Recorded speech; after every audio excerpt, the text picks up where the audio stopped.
ഞാനിന്ന് കുറച്ച് ഉള്ളിവട ഉണ്ടാക്കാമെന്ന് വിചാരിച്ചു. മഴയൊക്കെ ആയിട്ട് ചായയുടെ കൂടെ വൈകിട്ട് കഴിക്കുവാൻ എന്തെങ്കിലുമൊക്കെ ഉള്ളത് നല്ലതാണല്ലേ.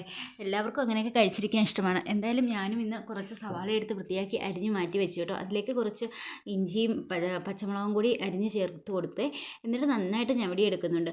നന്നായിട്ട് ഞവടി എടുത്തൊരു 10 മിനിറ്റ് റെസ്റ്റ് ചെയ്യാനായിട്ട് മാറ്റി വെച്ചു കേട്ടോ. കുറച്ച് മല്ലിയില കൂടി ചേർത്ത് കൊടുത്ത് അത് ഉള്ളിവടയുടെ കൂടെ ഉള്ളിവട ഉണ്ടാക്കുമ്പോൾ അതിലേക്ക് മല്ലിയില ചേർക്കുന്നത് മോൾക്ക് ഇഷ്ടമായതുകൊണ്ട് കുറച്ച് മല്ലിയില കൂടി ചേർത്ത് കൊടുത്തിട്ടുണ്ട്. പച്ചമുളകും ഇഞ്ചിയൊക്കെ കുറച്ച് മാത്രമേ ചേർത്ത് കൊടുത്തിട്ടുള്ളൂ, അല്ലെങ്കിൽ അവരത് കഴിക്കില്ല. അവർക്ക് വേണ്ടിയാണ് ഉണ്ടാക്കുന്നത്.